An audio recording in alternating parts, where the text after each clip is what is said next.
Welcome to Mastering CS Candid Leader Insights, the podcast where we dive into the world of customer success with industry leaders. I'm your host, Irina Cismas, and today we have a very special guest, Bérénice Carrega, the head of customer success at Rzilient. I hope I pronounced it right. Berenice had an incredible journey from public policy in France to leading customer success efforts in Spain. We will be chatting with her about her experience, the challenges she'd faced, and the strategies she's used to overcome those. So sit back, relax, and let's get started.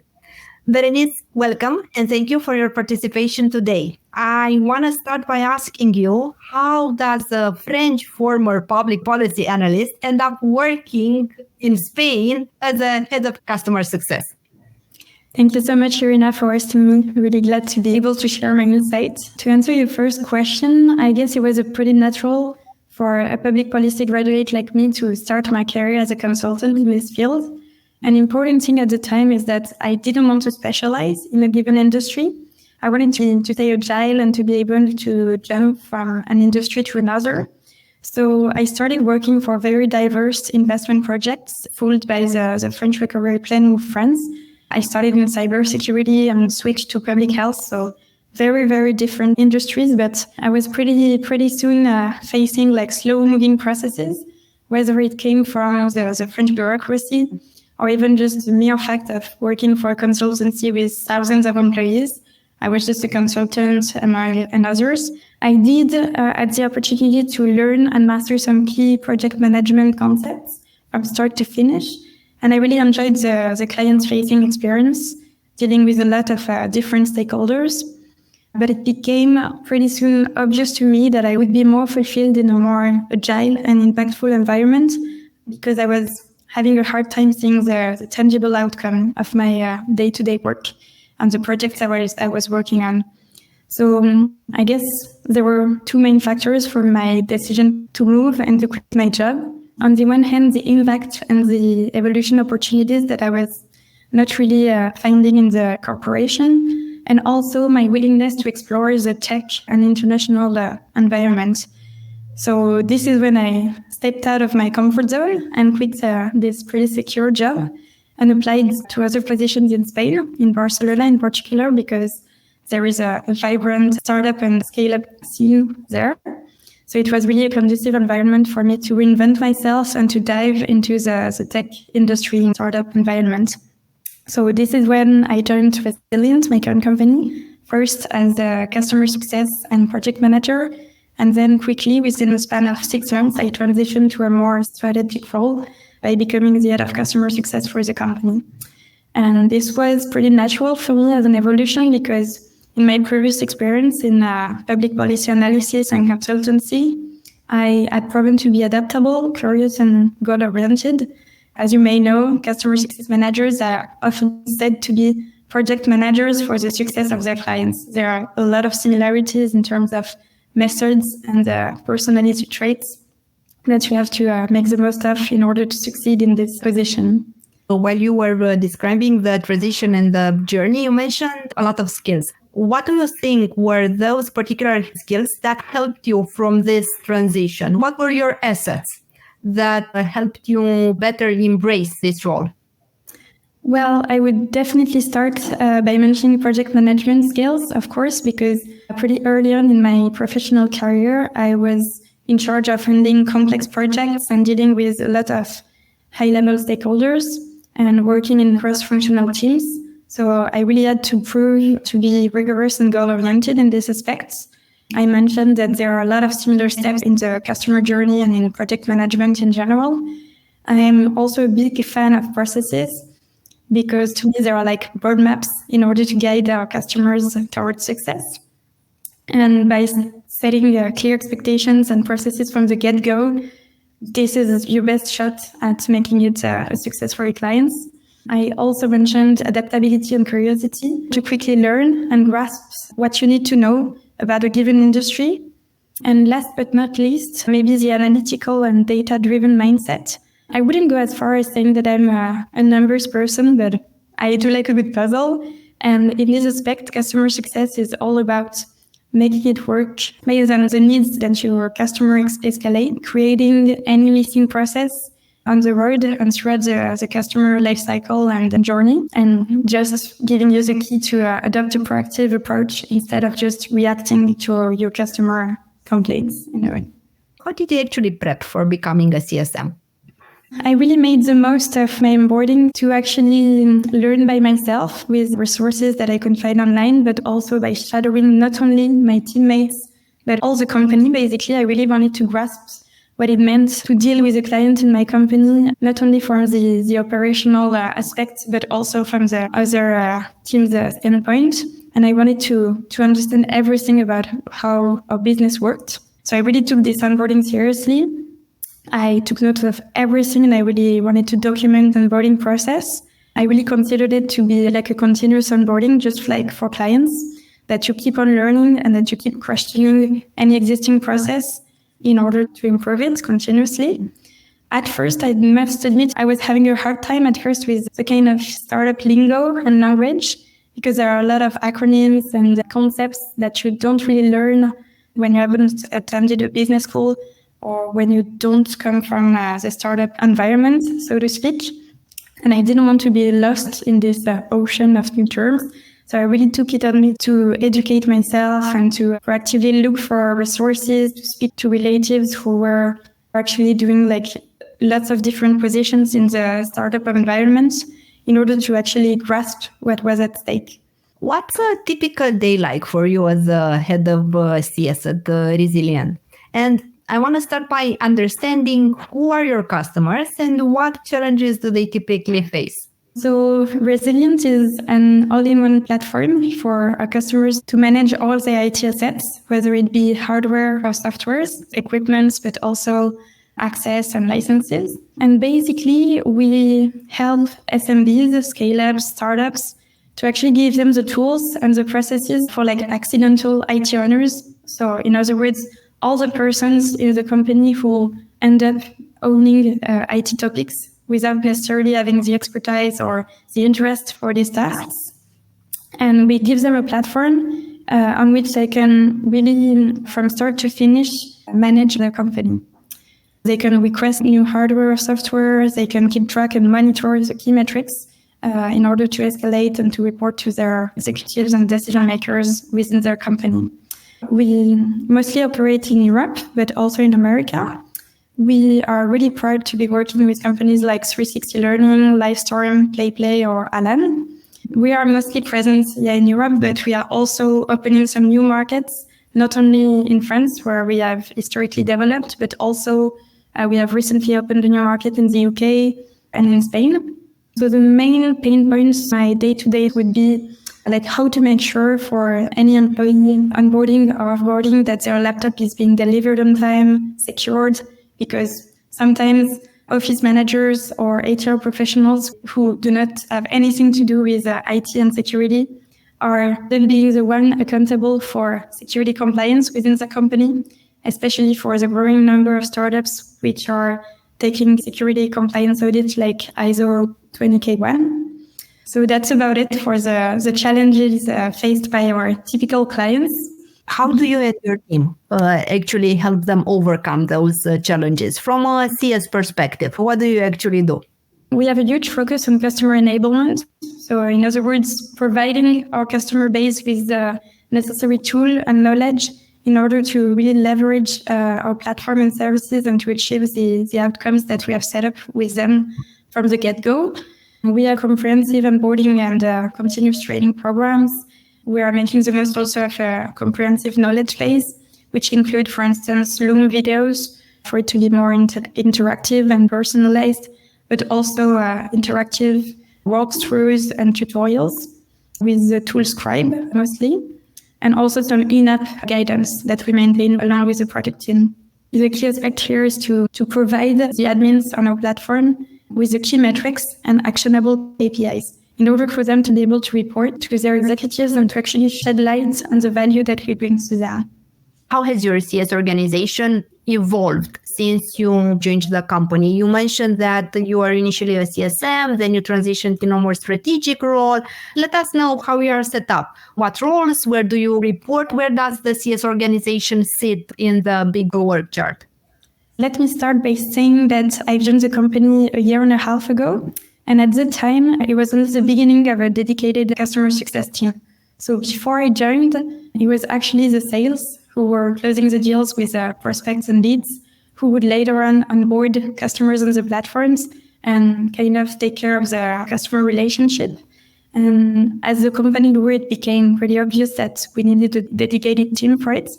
So 2 of our salespersons actually made the transition from sales to customer success in an entire different dimension. And this is when I joined the company.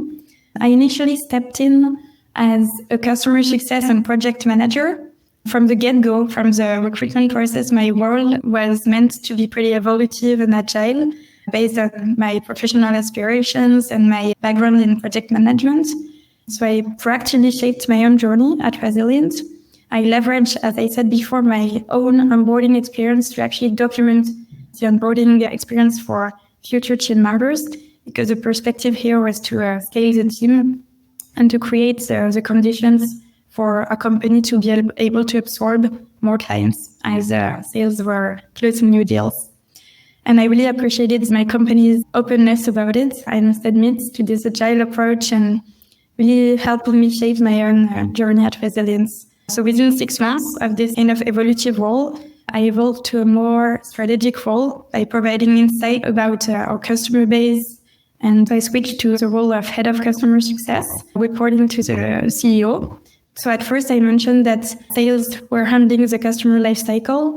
Then we had a few CSMs.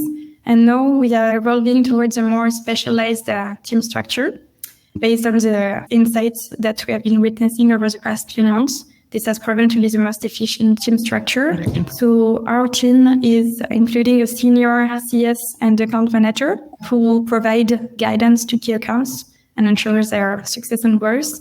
We also have an onboarding implementation specialist and 2 customer care representatives, one focusing more on after sales and the other being more expert in billing and administrative stuff.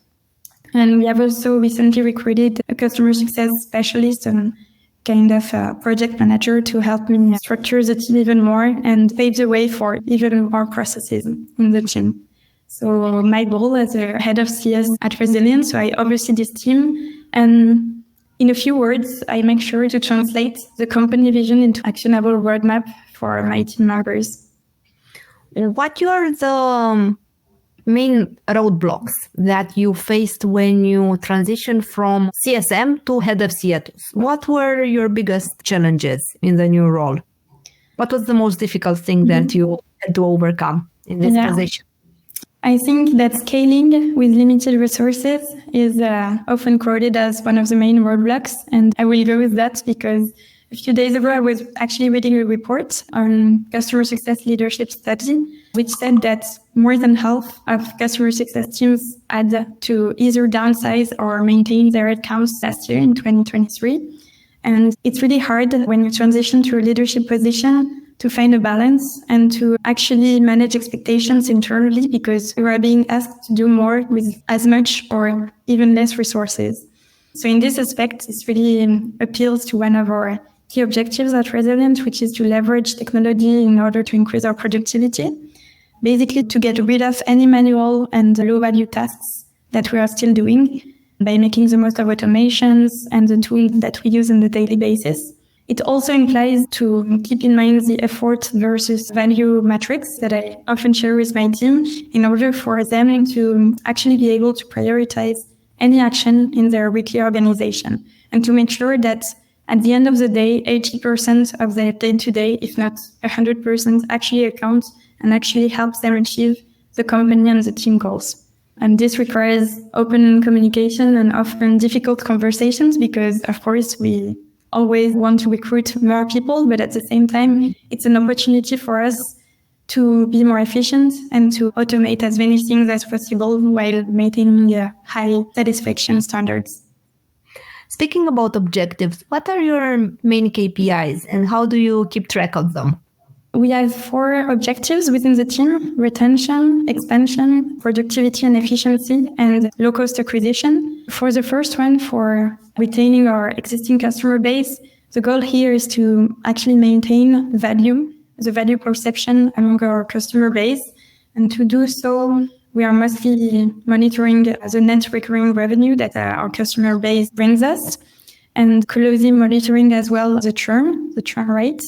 We have also implemented a pretty comprehensive feedback loop through punctual and regular survey campaigns in order to monitor the customer satisfaction score, as well as a net promoter score, in order to assess the degree not only of stickiness of customers, but also of clients' advocacy, which they recommend us to other businesses. The second objective, as I mentioned before, is to continuously improve our operational efficiency. This is all the more important in a small startup with limited resources.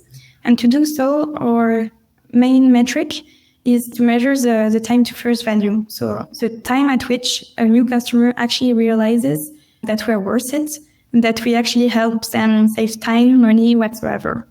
So in our company, we are measuring it with the lens of the onboarding, because as you know, the speediest and the most efficient the onboarding, the more likely a client is to stay a client within a year. We really want to maximize the value of every touch point throughout the life cycle of the client. So it's not only having productivity gains during the onboarding phase, but also throughout the customer life cycle. Then the third objective is to expand the revenue per customer. To do so, we have 2 main metrics. First, the average revenue per customer that we are striving to improve continuously, and also to assess the efficiency of our account management playbooks. We monitor the share of upsell discussions that actually convert to an upsell or cross-sell, to an increase of revenue in a way. And last but not least, an objective that is also the responsibility of the marketing team is actually to support the low-cost acquisition strategy of rzilient. Because we all know that acquiring customers through word of mouth is cheaper than with other marketing methods. So in this aspect, as the head of customer success, I play a key role in shaping this strategy and making sure that we create a community of satisfied and engaged customers who actually spread the word of their satisfactions. We have 2 ways of monitoring our success in these aspects. First, with the volume of client success stories or testimonies that we bring every quarter, and also the increase of the share of leads that were brought through referrals, through word of mouth.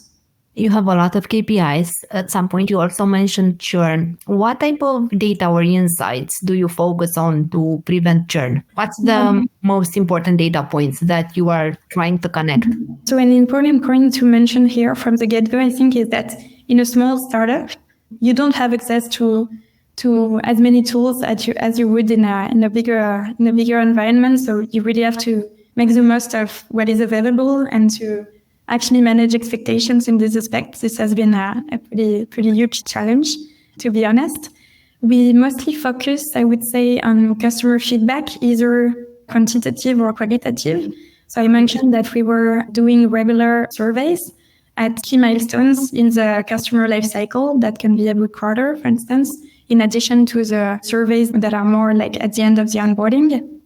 We also measure the usage of our platform by clients to really be able to assess their stickiness and to see the degree to which our product and our services have actually become indispensable for them. And we also combine these insights with more qualitative ones, with early warning signs and like the knowledge of the context that we know of clients. So for instance, if they are having a difficult economic situation, if they are planning on internalizing this IT function, this type of things. But yeah, as I mentioned at the beginning of my answer to this question, I think that the key takeaway here is not to feel frustrated by lack of data and to actually focus on the many quick wins that you can have, even if you will always feel that you are missing the tools or missing some key data, especially in product in a small company, when you are not mature enough to invest in a comprehensive customer success suite of tools. But there are just so many things that you can do just within your CRM. I invite you to be creative and to actually find ways and workarounds to make the most of it, setting up triggers, automating as many workflows that you can do. in order to actually get actionable insights. In my case, for instance, I wish we had the maturity to actually be able to compute a very specific customer health score. This maybe would be in the near future, but as of now, we rely on these tools to do so. You mentioned health scores, you mentioned some point also automation. What was your most successful CS playbook that you've built? Or if not in a traditional way, playbook, CS automation that you are relying on? I would say definitely the onboarding playbook, as I crafted it based on my own experience. And I really wanted to capitalize on this experience to document any missing process. So this includes setting expectations from the get-go with the clients during the kickoff call, setting them for success, introducing the team and providing them with not only with clear outcomes and incentives for them to actually use our products, but also give them the necessary tools for them to do so. I mentioned that continuous onboarding was a key aspect also, and generally having a feedback loop throughout the customer lifecycle to drive product adoption and to gather feedback all along the customer lifecycle and the customer journey. What's that one piece of advice you wish you knew when building your CS strategy? That's a good one. I think that we often read about the importance in customer success to learn to say no to a customer, but we less frequently hear about learning how to say no and to set boundaries internally and across teams. I wish I had known this before and the importance of it from the start, because in a small startup, you tend to be really enthusiastic and eager to help any coworker that is having a hard time doing something. But at the end of the day, I think that the customer team is at the center of the organization. And if you don't set clear boundaries about what falls within your scope and what doesn't, you keep doing low-value tasks that do not directly contribute to the expansion and retention objectives that you are accountable for. Because when we started, we tended to take on too much work from other departments on top of our core responsibilities in terms of expansion and retentions. For instance, we kept handing IT support tickets or reporting on IT metrics without having the time or the expertise. And this had proven to be a bit overwhelming and not sustainable or efficient for the team. It had an impact on team members' motivations because they felt like their impact was not up to the task in a way. As the head of customer success, my job on a daily basis is to actually empower my teammates to be able to say no and to define clear boundaries as to what can actually be within their workload while still supporting other teams, because it's important, of course, to work collectively and to maintain the satisfaction of our customer base. It's true that customer success is a collaborative function, but it's not a reason for it to become a catch-all and for us to actually do all the tasks that are not planned in our scope. Berenice, before we wrap up, what's your favorite book, podcast, or webinar that you recommend to our listeners? You mentioned at the beginning that you used to consume a lot of CS resources. What was your favorite? I think that my favorite are all the resources created by the Director of Customer Success at HubSpot, Daphne Lopez. She shares a lot of insights on LinkedIn. She has a podcast, This is Growth. And what I like about it is that it's really concise, engaging, and actionable. It's not only useful for you as a leader to build a scalable and proactive customer success strategy, but she also offers some key insights to be shared with your teammates, because sometimes these kind of resources are too high level and you're having a hard time translating them into actionable roadmap.